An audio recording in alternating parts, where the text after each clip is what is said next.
Pacific, and I'll be reacting to the Prussia is by the file of learning, who does have a country like America, Australia, England, Ireland, France, Scotland, and even Germany. And Prussia is part of Germany. But after 1997, Prussia ceased to exist. So let's react to this video. And just I want to play this video because you don't think what Prussian is, but you think Prussians are Russians. No. Russian vodka, loves communism, has a Tsar, have Orthodox Christianity, and speaks Slavic. But Prussians speak German, created Germany, using military might, Protestantism, and a celebrity called Bismarck. So let's play this video. This video will be our one video. Right, would you decorate the first? Of Prussia. Second of Prussia. Yes. Among the many thousands of kingdoms, empires, countries, nations, and peoples which have arisen throughout the history of the world, the Prussians, doubtlessly, stand out. What became Brandenburg Prussia began as a backwater of Europe, not exactly blessed with geographic or material fortune. Yet, through the determination of its leaders and people, it rose to become one of the major powers of Europe, one which could take on the other powers and come out standing. In fact, not only one which could, but one which did. Hello and welcome to Fire of Learning. In this video, we will be covering the full history of Prussia, from its earliest beginnings with the Teutonic Knights, to its rise as a great power under the leaders of the 17th and 18th centuries, and finish off in the 19th century, as Prussia led the charge to create a new nation by defying an old order and unifying its neighbors called Germany. Ladies and gentlemen, thank you for joining us as we now add Prussia to the list of nations and peoples whose history we have fully covered in our documentary series. Now, as many of you know, we have covered the history of Germany before, back in the fall of 2018. However, though closely related, the majority of that to our presentation focused on the Holy Roman Empire, and the rest was divided between Prussia, Austria, and other events in Germany. This documentary, which I've been wanting to do since Germany Part 2 was released, will focus on Prussia itself, giving it the attention it deserves. As you will see, it's a whole new story. Before we begin, I would like to thank King Delirious, Shadow Dice, Andre Silva, Scott Fletcher, Derek Shaw, William Baumgartner, Edward Karnitz, Paul Glazen, Kim Jensen or Jensen, Mark Chermside, EEOR O'Malley, and Alamin for being our most recent supporters on Patreon. They join these supporters who make these videos possible. If you like this video, be sure to hit the like button and consider subscribing to see more in the future. Now then, let's get to it. To understand Prussia, we must first discuss the Holy Roman Empire. The Holy Roman Empire was founded by Charlemagne in 800 AD, or according to some, in 962 AD, when it became centered in Germany under Otto I. It was famously remarked by Voltaire that this empire was not holy, nor Roman, nor an empire. This was certainly true in Voltaire's time, when it was a shell of its former self, but in the Middle Ages, the empire was indeed a force to be reckoned with. The Holy Roman Empire's reputation for strangeness is owed to the fact that it never centralized into what we would today call a true nation, with many of the dukes and princes within it, though nominally pledging loyalty to the emperor, in fact holding a fair degree of independence and autonomy. The practically independent regions of the empire numbered in the hundreds, and in fact eventually nearly 2,000, some the size of mere towns and monasteries, as rulers divided their lands between their sons. However, many medieval kingdoms like England and France were historically very fragmented by modern standards. The Holy Roman Empire is unique in that it never took the step towards nationhood, at least successfully, and therefore failed to project its power beyond its own borders from the early modern era onward, thus turning into this archaic archaic confederation, which Voltaire described, whose borders looked like they were decided by the emperor flinging a paintbrush at a map saying, "Yeah, we will do that." Bizarre though the empire may seem to us today, it did last for 1,000 years among other nations who would have gladly absorbed it had it been weak. By the 11th century, religious fervor was sweeping across Europe. Islamic forces had conquered the Holy Land some centuries prior. Once important Christian cities and territories, including Jerusalem, Antioch, and Alexandria, were under their rule. There was a very real threat that the remaining centers of Christianity, Constantinople, and even Rome, could fall to them. 1095 AD saw the launching of the First Crusade to counter this threat. Christian European troops captured Jerusalem. It was a great success for Christendom, but it would not be lasting. Jerusalem would soon fall back into Muslim hands. The fight for the land, which both sides considered holy, would last for centuries. Various orders of Christian knights would pop up in this place and time to assist the crusade. The Knights Hospitaller, the Knights Templar, and the Teutonic Order. The Crusades in the Middle East would ultimately not succeed in their primary goals. However, the desire for Europeans to guard and spread the religion would extend beyond the Middle East. Less commonly heard about are the Northern Crusades. It was in these crusades, spearheaded by the Teutonic Order, motivated by the same religious fervor, that Prussia's origins emerged. The original Prussians were, in fact, not Germans. They were a Baltic people. Today they are referred to as the Old Prussians to distinguish them from the later rulers of this land. The Old Prussians were not united into one kingdom or country. Rather, they were divided into many different pastoralist tribes and associated with their specific tribe. Very little is known of them. Their language, culture, history, and the like went largely unrecorded. However, what is known to history is that by around 1200 AD, this region was one of the final major bastions of European pagans. This made them an easily justifiable target for expansion by neighboring Christian powers.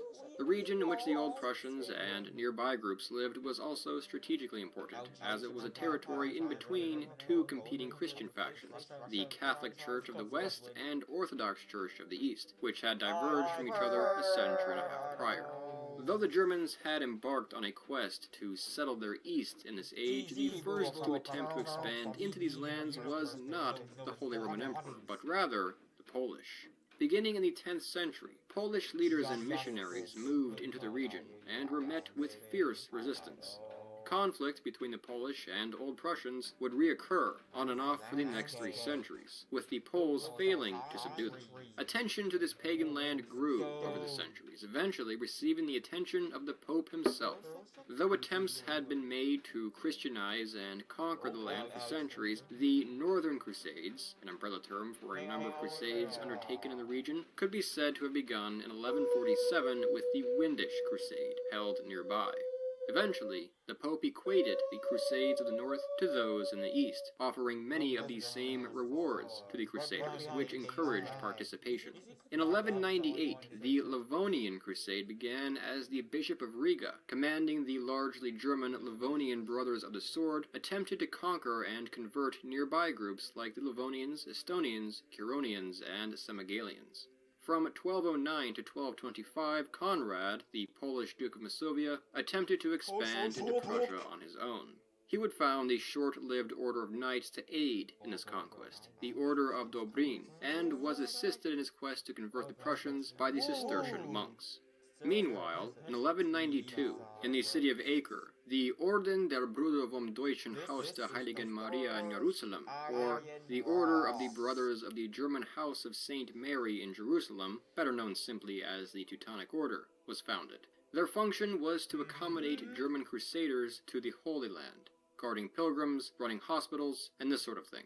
However, after the Crusaders faced a defeat in the Holy Land, the order moved itself to Europe. In 1211, they were welcomed by the King of Hungary, Andrew II, to establish themselves in a region of Transylvania to guard against the marauding Turkic humans. However, the order angered the Hungarians when they attempted to free themselves from the authority of the king by placing themselves under the authority of the Pope. The King of Hungary then expelled them. Thankfully for the knights, there were other opportunities abroad. In 1226, Conrad of Masovia and the Bishop of Prussia, Christian of Oliva, invited the Teutonic Knights, under their Grand Master Hermann von Salza, to Prussia to assist them in their crusade. With the permission of the Holy Roman Emperor, Frederick II, and the Pope, they agreed. They were granted a region known as Kelmanoland, as well as any other conquest they could take in exchange. However, keep in mind, the knights did also pledge allegiance to the Pope and the Holy Roman Emperor, and the extent of the lands that they could conquer was not exactly clearly established with the Poles. The knights agreed, and in 1230 AD, they took up residence in the fortress of Vogelsang as a much-needed permanent military force. During campaigns, the knights would be assisted by crusading forces from Poland, the Empire, and Pomerania. This was an unwelcoming region. The fierce Old Prussians, of which there were perhaps 170,000, inhabited a cold land of swamps, rivers, lakes, and dense forests. However, the knights ardently led the charge into Prussia, seeing success that their predecessors had not in acquiring land and subduing the people. They were devout Catholics, of course. Their piety kept them strong in the face of hardship that most others would not endure. By 1237, the Order of Dobrin and the Livonian Brothers of the Sword, in order tasked with the conquest of nearby Livonia, were absorbed into the order as well. The Livonians became a vassal, following their defeat at the Battle of Sala against the Semigidians and Semigalians. The Teutonic Order then incorporated their territory. The Order's success was quickly leading to their dominance in the region. Lands were cleared, swamps were made arable, German and Slavic settlers migrated into the region as a part of a period known as Ostsiedlung, the eastward expansion. Cities were founded, including Marienburg and Königsberg, modern-day Kaliningrad. It was very much the formation of a new world. In 1241, the knights faced off against the expanding Mongol Empire's forces under Batu Khan at the Battle of Legnica. The battle was lost, but fortunately the Mongols soon withdrew from the area. In 1242, conflict with the Orthodox Republic of Novgorod came, which ended in a failure for the knights to expand into their lands following the Battle of the Ice, which took place on a frozen lake. By 1260, after decades of brutal, merciless fighting, the Order controlled the territory shown here. Prussia, and much of what is today Latvia and Estonia, these two territories being divided by the Grand Duchy of Lithuania, a state which had arisen during the Crusades and remained pagan, despite their king, Mindaugas, claiming to be Christian for a short while. It wasn't over yet, however. That year, the Battle of Durba, which saw the knights face off against the Semigidians, took place. The knights lost. Inspired by this, a rebellion, known as the Great Prussian Uprising, began afterwards, which would last for 23 years. When it ended, the Prussian resistance would slowly wither away, and many Prussians either emigrated or agreed to be baptized. The Deutsche Ordenstaat, or State of the Teutonic Order, now much more firmly controlled Prussia. What was this, though? Was it its own country? Basically, yes, but it is more proper to call it a monastic state, which, again, pledged allegiance to both the Pope and the Holy Roman Emperor. As German migrants flooded into the region, the old Prussian lifestyle and culture was replaced. Peace still did not necessarily come, however. The peoples of the lands to the northeast of Prussia were not to be quelled for some time, and on their borders, enemies remained prepared for conflict. The knights would now focus their efforts on the Lithuanians. Their war with them would be seemingly endless and equally ferocious. The Lithuanians invented very creative ways of sacrificing captured knights to their gods. It was also in this time that relations with Poland, their Catholic brethren who had encouraged their activity in the region to begin with, began to sour as well as disputes arose. In 1306, succession to the Duchy of Pomerania, with its capital as the city of Danzig, was disputed between the Margraviate of Brandenburg, a state within the Holy Roman Empire, and the Polish. When Brandenburg took over the region, the knights were called by Poland to expel them. The knights obliged, and in 1308 took the city of Danzig. What followed remains debated by historians, but it was most likely a violent slaughter of a portion of the city's inhabitants. The knights then went a step further, and decided to keep the city for themselves, paying off Brandenburg to renounce their claims to it. The Poles were outraged. War broke out between them and the Knights soon after, which saw the Teutonic Order link their territory by land with the Holy Roman Empire, thereby turning Poland into a landlocked country. The order that the Poles had invited into the region was now perhaps their greatest threat. It was the beginning of a long and unfriendly relationship between the two. The Pope was not happy either, as the purpose for their presence was to wage war on the unholy pagans, not fellow Christians. He would demand that they return the territory multiple times, but the Knights refused. In 1326, another Polish-Teutonic War broke out, which lasted until 1332, ending in a ceasefire. The ceasefire continued until 1343, when an official peace came. The Polish agreed to renounce their claims to the city of Danzig and surrounding area in exchange for certain territories which had been lost in the prior wars. This was far from the end, however. Frankly, the territory would be disputed between Poland and the Germans for the next 600 years, until after the Second World War. The war with Lithuania, meanwhile, would continue for decades to come. In 1386, the Grand Duchy of Lithuania truly embraced Catholicism, and merged with Poland when their Duke married the Polish Queen. This, however, did not end the long war between the Teutonic Knights and Lithuanians. They claimed to doubt the sincerity of the Lithuanian conversion. Regardless of how much they actually doubted it, they were motivated more by the fact that this union, which was a personal, not political union, created a considerable threat. Furthermore, the lack of nearby pagans would effectively render their militaristic purpose in the region finished. In 1389, the Civil War broke out in Lithuania, fortunately for the Knights, as a dispute for the throne of Lithuania broke out. The Knights supported Vytautas, a rival claimant. In response, Vytautas ceded them the region of Semagidia, which stood between their Prussian and Livonian lands. Vytautas was successful, becoming Grand Duke in 1402, claiming to rule the land as regent in the name of the Polish king. Immediately after, Vytautas broke relations with the Knights. Though Lithuania had officially converted to Catholicism, the region of Semagidia remained largely pagan and revolted against Teutonic rule in 1409, which the Lithuanians supported. That year, the Teutonic Knights, under their Grand Master Ulrich von Jungingen, declared war on Poland and Lithuania. The Grand Masters, by the way, or in German, Hochmeisters, did not achieve their positions directly through bloodlines, as the order was celibate, which is why we haven't been discussing royal domestic politics. Rather, upon the death of one, the highest officials in the order would elect a new one. Anyway, this was the beginning of the Polish-Lithuanian Teutonic War, which lasted from 1409 to 1411. On July 15, 1410, the Teutonic and Polish-Lithuanian forces met at the Battle of Grunwald. Though it is known that this was one of the largest battles in medieval European history, the exact numbers of each army are not clearly known. The order having perhaps as many as 27,000 men, the Polish-Lithuanians as many as 39,000 men. Here, the Polish-Lithuanians scored a major victory over the order. Most of the force and its leaders were captured or killed, including the Grand Master himself, who died in the fighting. The Polish and Lithuanians then pressed their advantage, hoping to take the Teutonic capital of Marienburg, but withdrew as neighboring powers threatened intervention. With the Peace of Thorn the following year, the war ended. However, in their treaty, the Teutons received fairly relaxed conditions. They merely returned the region of Semagidia for the lifetimes of the rulers of Poland and Lithuania. Despite the relaxed conditions, the order's power was irreversibly shaken by the war, and a period of decline then followed. Poland and Lithuania now held an important advantage over them. Furthermore, the decline in power was noticed not merely by the order's enemies, but by its own inhabitants as well.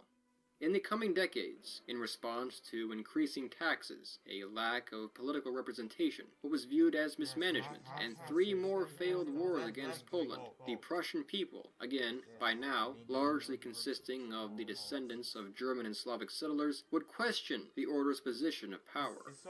There was a noticeable disconnect between the order and the people of the region. Because the knights were celibate, new blood constantly had to be recruited into their ranks. These new members typically came from Germany itself, widening this gap between the rulers and the people. In February of 1440, a group of nobles, clergymen, and burghers, leaders of important cities, many of which were members of the Hanseatic League, though the League themselves would support the Knights, formed the Prussian Confederation. The Hanseatic League, by the way, was a powerful trading confederation spanning different kingdoms in the northern seas in this time. The Grand Master, Conrad von Ehrlichshausen, who reigned from 1441 to 49, did not exactly oppose the confederation and would attempt to negotiate with them. However, his nephew and successor, Ludwig von Ehrlichshausen, would take a more defiant stance. In 1453, the Holy Roman Emperor, Frederick III, sided with the order and banned the Confederation. The Confederation, however, did not give in. The following year, they outright revolted against the order's rule, and called on the King of Poland, a country where the nobles already held a much larger share of power, for aid. The Confederation made King Casimir IV of Poland a very tempting offer. Assist them, and they would grant him Prussia to be held in a personal union, meaning, again, Prussia would remain a separate country from Poland, but would have the same leader. The Polish king agreed, and the 13 Years' War began that year. The 13 Years' War would result in disaster for the order. Though they tried, neither Pope nor Emperor could stop it.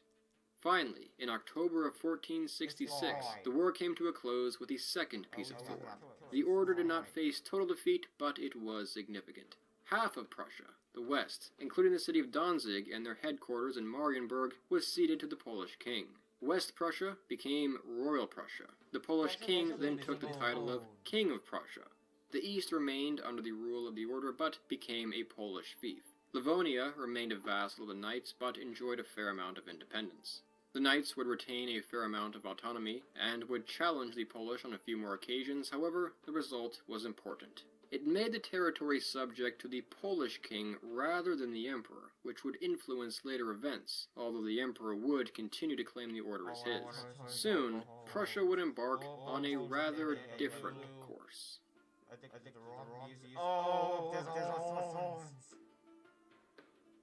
In 1510, Albrecht, or in English Albert, the third son of the Duke of Brandenburg-Ansbach, was chosen to be Grand Master of the Teutonic Order, largely because of his relationship with his uncle, Sigismund I, the King of Poland, with whom the Knights were again feuding. Albert was not able to stop war, however. One came in 1519, which lasted until 1521. Following the siege of Allenstein, where the Poles were led by Nicholas Copernicus, the Polish successfully resisted the Teutonic Order. With the Knights limping home and a far larger threat, the Ottoman Empire, threatening Europe again, a ceasefire was agreed to. During this truce, Grand Master Albert traveled to the Holy Roman Empire in hopes of discussing the issue with Poland with the Emperor and securing his assistance. While there, however, he ran into someone, one of the most important figures of the century, Martin Luther, and his colleague Andreas Oziander. They had a solution in mind for the Grand Master. Martin Luther was behind the Protestant Reformation, which began in 1517 with his publishing of his 95 Theses. This was the movement which would challenge the Catholic Church, eventually breaking off from it entirely, dividing Germany and Europe between the Reformation supporters and opponents. Prussia would have to decide which path to take in this dispute. As a monastic state with a Catholic crusading heritage, they would surely side with the Church, right? In fact, no. Albert saw an opportunity in the Reformation. In 1525, he converted to Lutheranism. He then signed the Treaty of Krakow with Poland, in which he pledged loyalty to the Polish king. Ironic, as Poland would remain Catholic, but this offered the Poles a large benefit, so they agreed. The state of the Teutonic Order was secularized and transformed into the Duchy of Prussia. The duchy became the very first Protestant state. Despite being a monastic state, the people of Prussia were not especially attached to Catholicism. In truth, remnants of certain pagan customs still existed among the populace, easing the transition. The members of the Teutonic Order present in Prussia itself were required to convert or be expelled. Livonia became independent, though this was not a huge change, as it had already been, for the most part. It was a radical transition, but it would not be achieved without challengers. The Knights elected a new Grand Master, Walter von Kronberg. With the Emperor's support, he would claim the territory of Prussia for the order, but in this chaotic age, his claims could hardly be enforced. The Teutonic Order would then fall into major decline, although not total decline, and this still exists today actually, with headquarters in Vienna, although it is now purely a religious order. Albert's gamble succeeded. The Augsburg settlement, after decades of disruption in the empire in 1555, allowed toleration of Lutherans in the empire. However, this compromise did not include toleration of Calvinism, a doctrine which would appeal to the Prussians and which would cause problems down the road. It was a compromise, but it was not enough. The rupturing that the Reformation would cause had only just begun, and Prussia would be drawn closer into the inevitable conflicts by the next major transition in its history. Albert died in 1568. The throne then passed to his son, Albert Frederick. His later reign would be maintained by a few regents, as the Duke was overcome by mental illness. He died in 1618. Albert Frederick and his father were members of the Hohenzollern family. Albert Frederick was succeeded by Johann Sigismund, who was also of this family, though of a different branch. Sigismund was already, by the way, the Margrave of Brandenburg. The origin of the title of Margrave, an administrator of a militarized border territory, though now basically meaning duke, lies in Brandenburg's history as a territory carved out from Slavic territory captured by German forces. The first Margrave of Brandenburg was Albert the Bear, who ruled from 1157 to 1170. The region had been ruled by the Hohenzollern family ever since 1450, with Frederick I, who ruled from a city called Berlin. The Margrave of Brandenburg was also the elector of Brandenburg, meaning he was one of the officials who elected the emperors in the imperial diets. Hereditary rule was common in the Holy Roman Empire, but emperors had to be approved of by the German nobles. This brought the Margraves considerable influence. As Sigismund became Duke of Prussia, Brandenburg and Prussia remained separate entities, but were held under the same ruler in a personal union. However, though both territories enjoyed a good degree of independence, neither were fully independent countries. Brandenburg was subject to the Holy Roman Empire, and Prussia was subject to Poland. As the head of both, he owed allegiance to both the Emperor and the King of Poland. To complicate things further, he was also the ruler of more disconnected lands throughout the empire, the territories of Claves, Mark, and Ravensburg. A fascinating organization of things, isn't it? The year of his ascension, 1618, by the way, was the year that one of the most major conflicts in European history began, the 30 Years' War. The 30 Years' War was the culmination of religious conflict and tension in Europe and the religiously divided empire. By now, the power of the dukes and princes of the Holy Roman Empire was so great that the emperor could not really directly command them effectively, especially the larger and more powerful territories like Bavaria, Saxony, and Brandenburg. However, the emperors were regularly from the Habsburg house, who ruled the Archduchy of Austria, the most powerful state in the empire, as well as many other territories such as Bohemia and Hungary. A different branch of the family, by the way, was on the throne of Spain as well. Accordingly, they held a fair amount of indirect power over the neighboring states, and could potentially plot to assume more direct control. This threat became more real with the ascension of Ferdinand II to the throne of Bohemia in 1617, with the likelihood that he would become emperor soon after, which he did in 1619. He sought to impose religious uniformity on his empire, bringing all of it back to Catholicism. The Bohemians did not welcome the idea of religious uniformity, however. A large number of them were Hussites, members of a Christian religion which broke off from the Catholic Church prior to the Reformation. A revolt broke out, which would spark the first of 4 phases of the 30 Years' War. Brandenburg Prussia attempted to stay out of it. Following the 1620 Catholic victory at the Battle of White Mountain, the war seemed as if it would begin to wind down over the next few years. Though it still continued in other areas of the empire, a Catholic victory seemed likely. However, it was too late. The conflict had attracted the attention of multiple other powers of Europe, who had interests in turning it the other way. Namely France, who despite being Catholic, was practically encircled by Habsburg lands and did not wish to see their power grow. And the Scandinavians, who were now Protestant and did not wish to see Catholic power grow in their backyard either. The war would continue for decades, as firstly Denmark, then Sweden, then finally France would wage war primarily in Germany itself. The Brandenburgers and Prussians, now under the uninspiring George William, watched events unfold anxiously, hoping to maintain peace despite pressure mounting from both sides. First, the Danes invaded Brandenburg and put pressure on the Margrave to cooperate. Then, when the imperial forces, under commanders such as the famous Albrecht von Wallenstein, drove them out, imperial forces would put less than friendly pressure on Brandenburg to cooperate. Then, the Swedish invaded.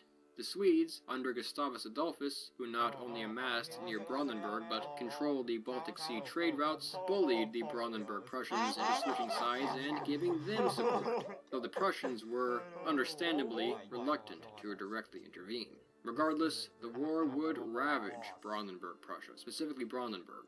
Prussia was mostly out of the way, only temporarily used by Sweden, regardless of how the Duke felt about it, as a base from which to attack Poland in a separate but contemporary war, whereas Brandenburg rested on the crossroads of competing powers, making neutrality practically impossible.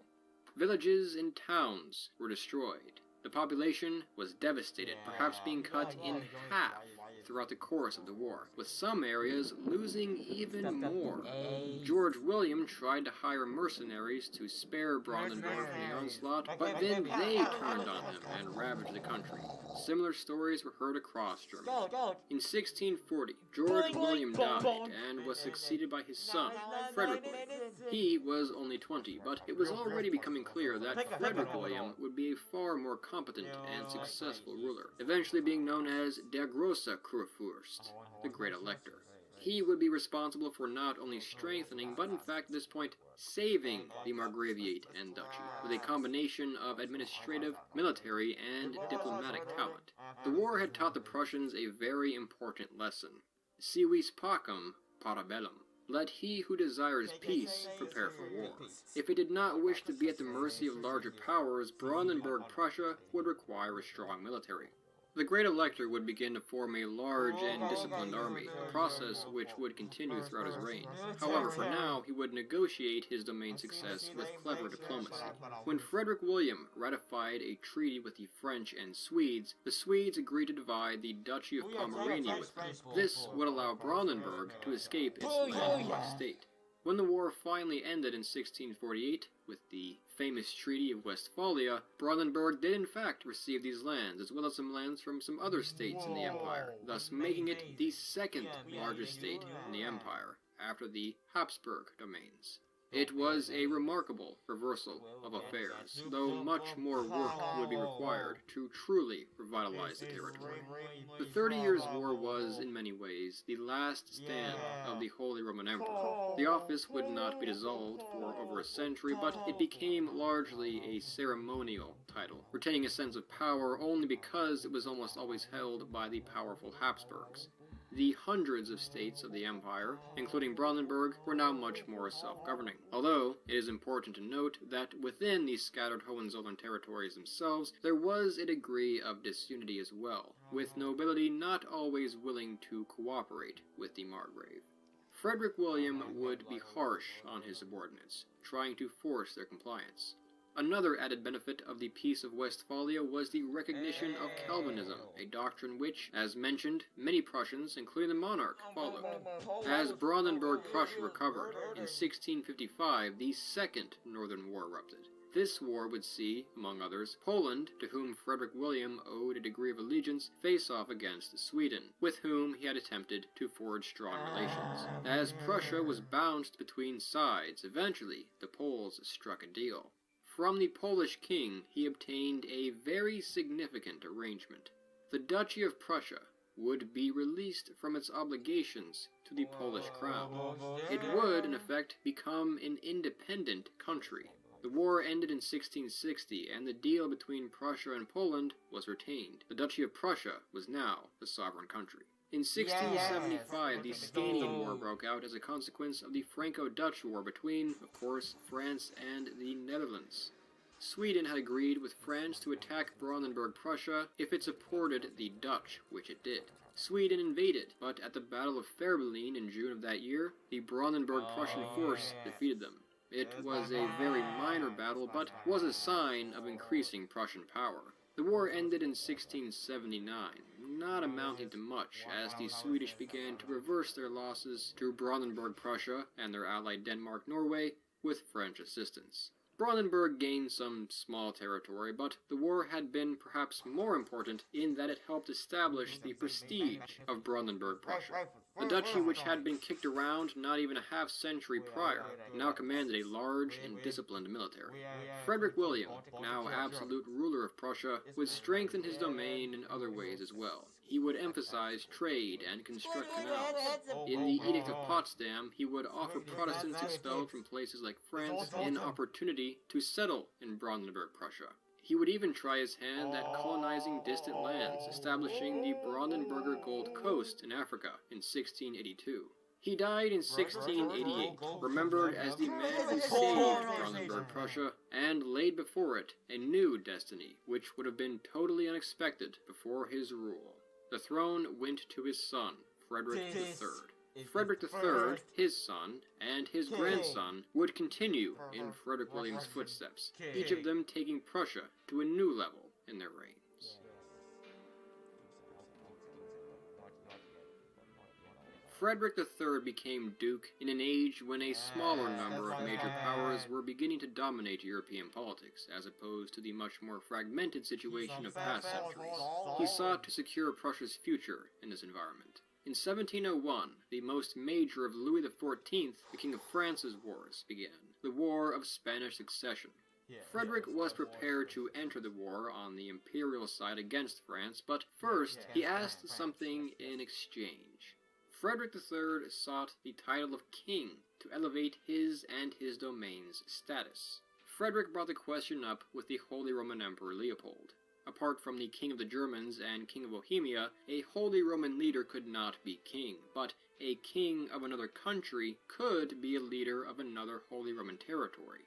In exchange for 8,000 troops, Leopold allowed Frederick to elevate his duchy to a kingdom.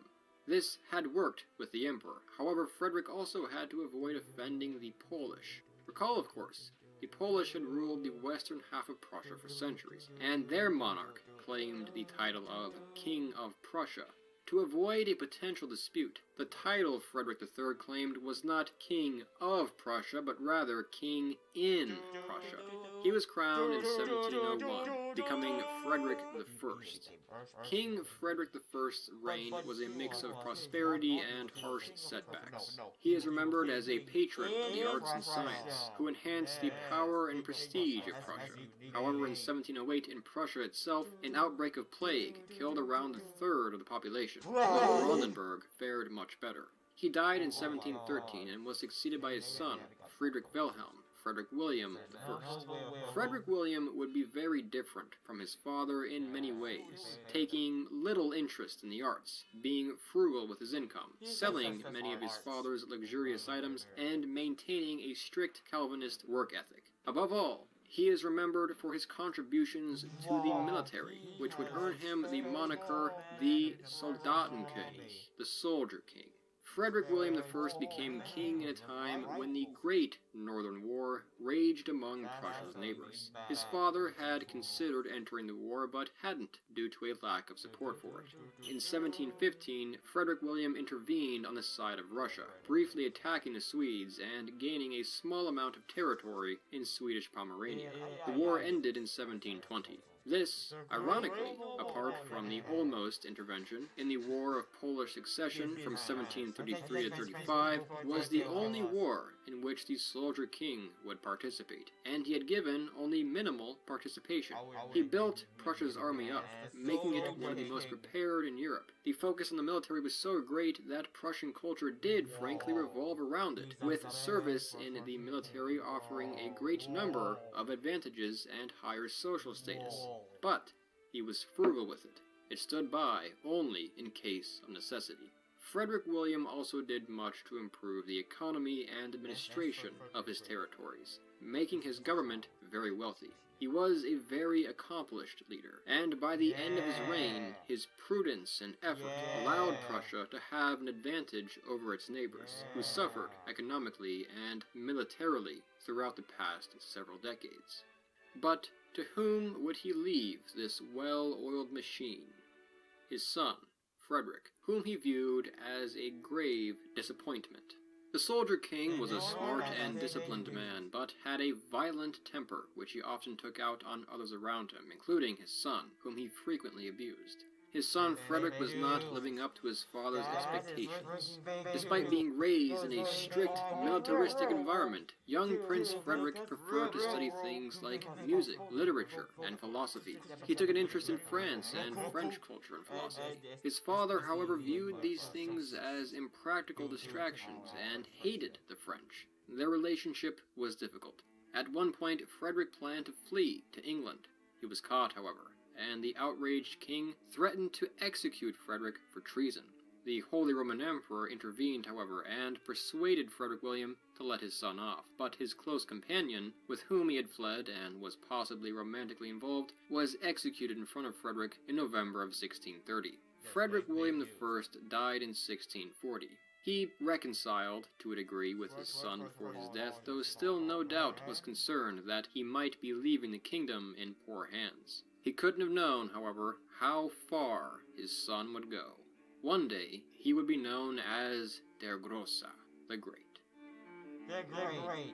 Frederick the Great! Yes. Frederick II, king in Prussia, came to the throne in May of 1640 at the age of 28. Within a year, he was involved in his first war. The Holy Roman Emperor, Charles VI, had died in October of that year. His heir was Maria Theresa, a woman. This was an issue according to Salic law, and was disputed. The first to dispute this was Frederick himself. He would form an alliance with France and invade Austria, who would ally with Britain in December of that year. Frederick took them off guard by invading on the onset of winter, and occupied the territory of Silesia, a very wealthy territory south of Brandenburg. This was the beginning of the First Silesian War, a sub-conflict of the much larger War of Austrian Succession. In spring of 1741, the Austrians struck back. Frederick met them at the Battle of Molwitz. This would be his first major command. When the battle turned south, he fled, though his forces won the day in his absence. Frederick would never make the humiliating mistake of fleeing again, recalling later that Molwitz had taught him better. A peace treaty with Austria was signed in June of 1742, but it would be brief, and the Second Silesian War erupted in 1744. The Austrians, with their Saxon allies, met the Prussians at the Battle of Hohenfriedberg in June of 1745. Here, Frederick won a famous victory over them, and followed his victories up with the battles of Sohr and Kesselsdorf. These battles won him recognition as a military genius. Months later, the Treaty of Dresden was signed, which granted Frederick the province of Silesia. It was a remarkable victory, but would it be the end of the story? In such an age as this, certainly not. Prussia was perhaps the only country satisfied with the outcome of the war. In 1756, war would break out again, not merely between Prussia and Austria, but their allies, who had swapped teams as well. Prussia would now be backed by Britain, and Austria by France. This was the 7 Years' War. The World War before the World Wars. The Prussian theater of the conflict being known as the Third Silesian War. The war began when Frederick invaded Saxony to try to knock them out before the war picked up. Frederick initially saw success, but the war would turn against him in 1757 following the Battle of Kolin, which he lost to the Austrians. Frederick was now in a predicament. He had not succeeded as quickly as he had hoped, and was facing encirclement by not only Austria, but France, Russia, and their German allies, with his only allies being Britain, who did not participate directly on the continent apart from funding, and a few of the smaller German states. Frederick won a remarkable victory against the French and Austrians at Rossbach in November of 1757, followed by another great victory at Leuthen against Austria a month later. But it was not enough. Maria Theresa was determined to take back valuable Silesia. Battle after battle, regardless of whether or not Prussia won or lost, the Prussians took losses which they could not afford. As the war dragged on into the 1760s, Prussia's situation was very precarious. All it would take is for a battle to go seriously wrong, and all could be lost. Despairing, Frederick seemed to even consider suicide.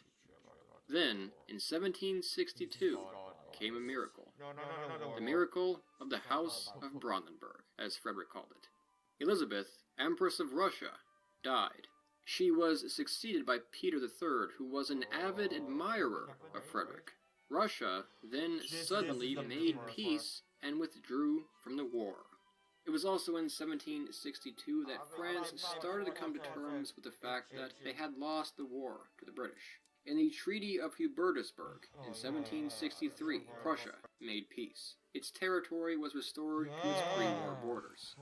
Prussia had taken a heavy hit and was nearly destroyed, but it had won a stunning victory and held on to Silesia. Frederick the Great is often remembered as perhaps the greatest military tactician of the 18th century. These wars contributed to his earning of the title the Great. But he was not merely a military man, and this was not the end of his reign. His passion for the arts, philosophy, and other areas flourished. He conversed with some of the most famous philosophers of his day, such as Voltaire and Immanuel Kant. He worked to rebuild the Prussian economy and agriculture following the wars, establishing trade with countries like the new United States of America, and introducing the potato and turnip to his kingdom. He was regarded as the model of an enlightened despot who worked towards the benefit of his people. In 1772, Frederick hatched a plot with Austria and Russia to undermine Poland, seeing an opportunity to finally unite Prussia with his territory in Brandenburg. In the first partition of Poland, this was achieved. As he annexed Polish Prussia, thus becoming ruler of all of it, he decided to call himself King of Prussia. Prussia had now overcome both of the two nations, which once dominated it. But unlike Poland, Austria remained a considerable threat. This was the beginning of a period of competition between Prussia and Austria for influence over the rest of Germany, called German dualism. This rivalry would last for over a century. Frederick died in 1786. He had no children, and so the throne passed to his nephew, who became Frederick William II. Frederick William II ended the line of prodigious Prussians. He had little talent for statecraft or warfare, and entrusted these areas to his subordinates. 3 years into his reign, chaos broke out in France, the French Revolution. As the monarchs of Europe watched it spiral out of control, Prussia, along with the rest of Europe, became quite concerned. Frederick William and the Holy Roman Emperor Leopold II, who was, by the way, the French Queen Marie Antoinette's brother, would declare their support for Louis XVI in the Declaration of Pillnitz. In 1792, the Prussians and Austrians marched to invade France in the War of the First Coalition. However, the coalition faced defeat against the French. Prussia's effort in this war was minimal. It now lacked the funds and organization to carry out a proper war, and the king was much more interested in opportunities in Poland. In 1793 and 95, the second and third partitions of Poland, respectively, occurred, the latter of which brought Poland totally under the rule of Prussia, Austria, and Russia. Frederick William II signed the Peace of Basel with France in 1795, much to the chagrin of his allies. He died in 1797, and was succeeded by his son, Frederick William III, who was to take things more seriously. However, he too would remain at peace with France. In 1799, the revolution was proclaimed over when a man named Napoleon Bonaparte came to power in France. He would unleash a new chapter of war and conquest on Europe, which Prussia would not be able to ignore. In the War of the Third Coalition, from 1803 to 1806, Austria, Russia, and Britain joined forces against France. Prussia, however, remained on the sidelines, even seizing Hanover from Britain in an agreement with Napoleon. Russia and Austria marched together to meet Napoleon, and were utterly crushed. Following the Battle of Austerlitz in December of that year, it was clear Napoleon had won the war. The War of the Third Coalition was over in July of 1806. Napoleon formed the Confederation of the Rhine out of territory taken from the Holy Roman Empire in Germany. It was a far more organized collection of puppet states that Napoleon dominated. In response to this, after a little over 1,000 years, the Holy Roman Emperor Francis II dissolved the Holy Roman Empire and made himself Emperor of Austria. This made Frederick William III essentially, simply, the King of Prussia. Only months later, Frederick William III, feeling threatened and encouraged by his wife, took action, sparking the War of the Fourth Coalition, with Russia and Britain, as well as other nations like Saxony, though not Austria, on their side. At the twin battles of Jena and Auerstedt, however, the Prussians were crushed by Napoleon. Here, the Duke of Brunswick, who had commanded Prussian forces against the French since the Revolutionary Wars, was killed. The French then occupied Berlin on the 27th of October and inflicted a few more critical defeats on Prussia soon after. Still, though, Prussia held out with the hope of driving back Napoleon with Russian assistance. Following the indecisive Battle of Eylau, and months later the much more decisive Friedland, in 1807, the Prussians and Russians were defeated. The War of the Fourth Coalition came to a close soon after. Prussia suffered a huge setback in the subsequent treaty, losing its acquired territory of Poland to the French puppet state of the Duchy of Warsaw, as well as much of its territory to its west. This was the height of Napoleon's power. He was now, in effect, master of Europe, with Prussia defeated and serving as a French satellite state. Future wars in Iberia, as well as the failed trade blockade on Britain, would, over the years, weaken Napoleon, however. When Russia's relations with France inevitably broke down in 1812, Napoleon invaded Russia. It failed miserably. A huge chunk of his forces were lost in this campaign. In March of 1813, the Allies, including Prussia, saw their opportunity and mobilized for war. In October of that year, the coalition, including Prussia, under Gebhard von Blücher, met Napoleon at the Battle of Leipzig. This battle was the largest fought in European history until the First World War, with 500,000 soldiers involved overall. It ended in a great victory for the Allies. Following the battle, Napoleon's Confederation of the Rhine was dissolved, though the Holy Roman Empire would not be coming back, at least officially. In 1814, the Allies invaded France itself. Napoleon was forced to surrender and abdicate. He would later escape abdication and try to win his power back, but at the Battle of Waterloo, on June 18, 1815, he was defeated for good by a British force which received crucial reinforcements from Prussia, led by von Blücher. Napoleon was then exiled to the island of St. Helena, where he later died.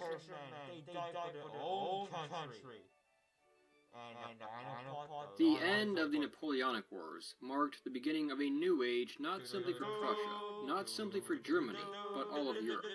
As the war ended, the Congress of Vienna, including representatives from Britain, Austria, the now Bourbon France, Russia, and Prussia, came together to settle affairs and lay out a new balance of power for Europe. From the negotiations, Prussia regained much of its lost territory, as well as some new territories in central Germany and along the Rhine, which doubled its population, though much of Poland went to Russia. The Congress also led to the formation of the German Confederation, a kind of halfway between the Holy Roman Empire and Confederation of the Rhine. It included just 39 German states, a number far reduced from the past number, which included part of, but not all of, Prussia and Austria. The Austrian Emperor served as its president. However, this Confederation of the Rhine, though much simpler, still did not function as an effective country, and the union between the states was very loose. What followed the Napoleonic Wars was a century-long period of relative peace and stability in Europe. It would be bolstered by the success of the Industrial Revolution, which would make its way into Prussia. However, there would be some rupturing, and much of the Victorian-era rupturing would take place in Germany itself. This was also an age when nationalism began to rise throughout Europe. Furthermore, it was an age of political reform in which ideas spread that challenged the notions of absolute monarchies. Nationalism was something which the Prussians took an interest in, before it produced a new, radical idea, the formation of a German nation. However, these challenges to its absolute monarchy were not as well received. Prussia, Austria, and Russia formed the Holy Alliance to attempt to restrain the clamor for political reform, agreeing to aid each other in the instance of rebellion. As talk began to grow of a unification of the German lands, an important question arose: who would lead it? Austria had been the traditional head of the German peoples, but Prussia had secured itself as a powerful competitor. Frederick William III died in 1840, and was succeeded by his son, Frederick William IV, that year. Under him, there would be greater movement toward this idea. In 1848, the clamoring had built up to revolution, not just in Germany, but across Europe, in what are remembered as the Spring of Nations. German liberals sought a united Germany, flying a gold, red, and black flag as a symbol of their pan-Germanist movement, while conservatives sought to maintain the old order. This movement oversaw successful reforms, such as the creation of the Landtag, the Prussian parliament. It even seemed to be the beginning of what looked like a German nation, as the Frankfurt National Assembly formed in May of that year. But again, of what would this nation consist? Some favored the idea of Großdeutschland, meaning large Germany, including unification with the Austrian Empire. Others favored Klein Deutschland, small Germany, excluding Austria and its non-German domains. Either way, they looked to Prussia to help create Germany, but Friedrich Wilhelm IV would not oblige. He was initially supportive of the movement, but refused the crown of what would be Germany, knowing that it would have a number of consequences. By 1849, the conservative factions were winning, and the revolution, including the Frankfurt Parliament, dispersed. However, the concern of a war between Austria and Prussia over dominance remained very real, as the idea of a Germany persisted. In 1861, Frederick William IV was succeeded by his brother Wilhelm, or William I. In 1862, a clever and talented politician named Otto von Bismarck was made Minister-President of Prussia to guide it through this complicated age. Bismarck sought to expand Prussian influence in Germany, but historians debate whether or not he initially planned to take it as far as he did. In 1864, Denmark attempted to annex the territory of Schleswig-Holstein, sparking war between them against Prussia and Austria, which the German allies won. The conquered territory was divided between Prussia and Austria, but administration over it was a subject of contention between the two powers. It added to the high amount of tension already in place between them, and would one day be an excuse for war. In June of 1866, the Austro-Prussian War broke out, a kind of German civil war. A number of German states joined Prussia, but Austria was joined by the more major German states. The war would last only 7 weeks, being decided at the Battle of Königgrätz, which the Prussians won. Peace came quickly thereafter. Following this war, the German Confederation was dissolved, and was replaced with the Prussian-dominated North German Confederation. Prussia gained territory in this arrangement, and for the first time was contiguous. The tables had turned. Prussia was now seemingly the dominant German nation. Southern Germany, however, still remained independent and aligned more with Austria. France also was heavily concerned by the prospect of German unification. In 1870, amid rising tensions, war would be declared, remembered as the Franco-Prussian War. Bismarck cleverly bent the facts to portray France as the aggressor, and much of southern Germany, feeling threatened by French imperialism, allied with the North. The war lasted only 6 months, ending in January of 1871, resulting in a decisive Prussian victory of great importance. Slowly, the German states still outside of the Confederation moved towards unification with Germany. It was in January of 1871 that the German Empire was proclaimed. A new nation was thus born. Is this, then, where our story ends, where Prussia became Germany? In a sense, yes, although it was not as if Prussia disappeared when Germany was united into an empire. Rather, Prussia remained, existing in a complicated relationship as a territory within Germany, which dominated Germany, and would remain an integral part of Germany as its own state until 1947. As we have seen, the Prussian story is an unusual one, but that is why it is so deserving of attention. The Margraviate of Brandenburg and Duchy of Prussia could have easily been footnotes of history. Instead, they rose to become one of the greatest nations of Europe, a kingdom which one must acknowledge in order to truly understand Europe and its history. Though the Kingdom of Prussia is gone, its legacy is clearly alive. It lives on in its effects on European and world history, and remains most alive in the nation which it did the most to create, Germany. Now, before we wrap up, I would like to make a quick announcement. I'll talk more about it later, but I've decided to start a second YouTube channel. Nothing is happening to this. My hair is hurting, and I can't take it anymore. Okay. That's the history of Prussia. Now you're smart about Prussia. Please leave a like and a comment. And also subscribe to me when you do the channel. Hit that notification bell. Want to see the link of my Steven Todd? Link is down below. If you want to see the link of my TikTok site, link is down below. If you want to see the link of my Steven account, link is down below. And my head is hurting. Oh. Thanks for watching. And I'll see you guys later. Turn off captions off. And let's